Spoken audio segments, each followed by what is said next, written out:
Hello everyone. Today we are going to see the multi output classification. Yes.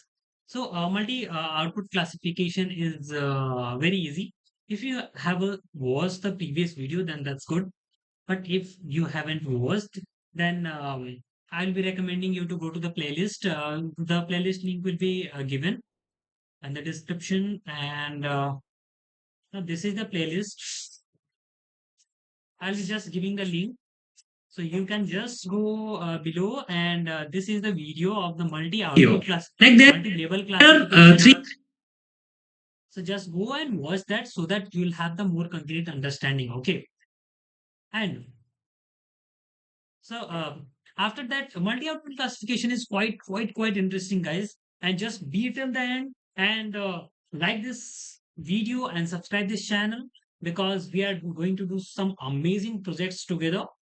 So let's start this video. So multi-output, multi-class classification is actually it is a generalization. That's why I am telling you that you should learn the last lecture because we have talked about multi-level classification. There we have talked about the labels. So we have taken only two labels, but now we will be taking like more labels, a lot of labels. Okay. So what we are going to do? We are going to actually take a lot of labels and we are going to predict it. Okay. So if there will be a lot of labels, like just say 128 labels or 1000 level, 1048 levels, and blah, blah, blah. So how you are going to do that? So it's quite easy, quite easy. But I am just going to make you understand the whole scenario. That's what's going on. Okay. So actually, we are going to take the picture. Okay. So a picture is actually the grid. Okay. The grid of gradients. Okay. So I'll be saying you picture pick pixels. Okay. Let's see. I hope. Yeah, you can see here. This is the picture of eye, but it is made of pixels, and these pixels are small units of a picture. Okay. So that's what it is called. And you can see here the Mona Lisa pic and just going to make it larger. And if you'll just make it smaller now, it will be more clear. Okay. Because it have some limited number of pixels. So if the pixels will be more, then it will be more clearly image. Okay.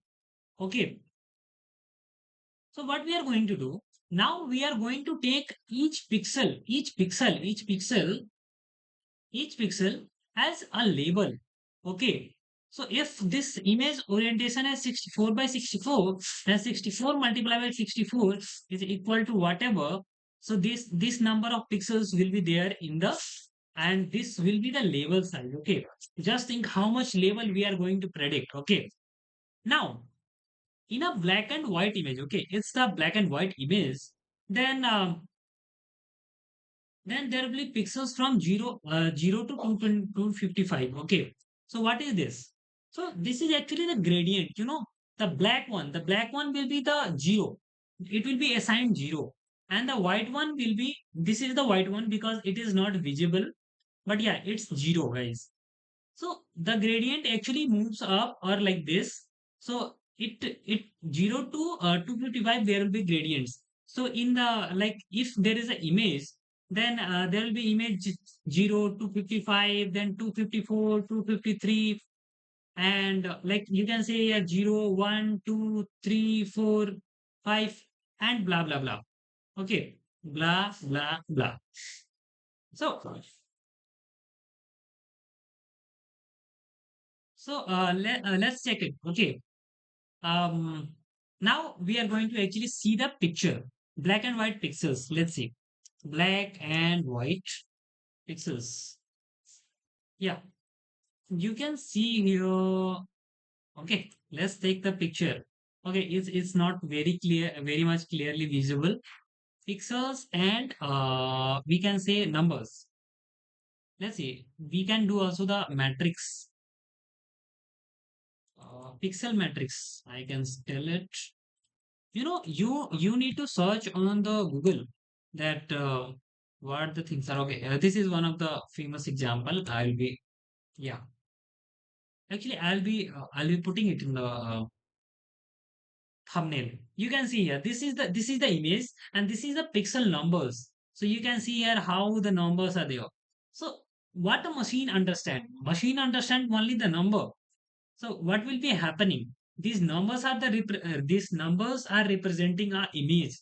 So that is a beautiful thing, guys. And this much of the numbers will be actually the labels. So fine, let's see. Then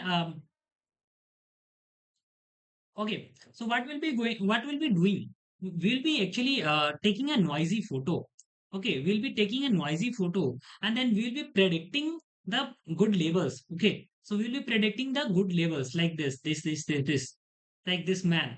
So what we'll be taking? We'll be actually taking the picture of the noisy images, and if there is a 7 or 8 or any number, then it will be predicting the 7 like this.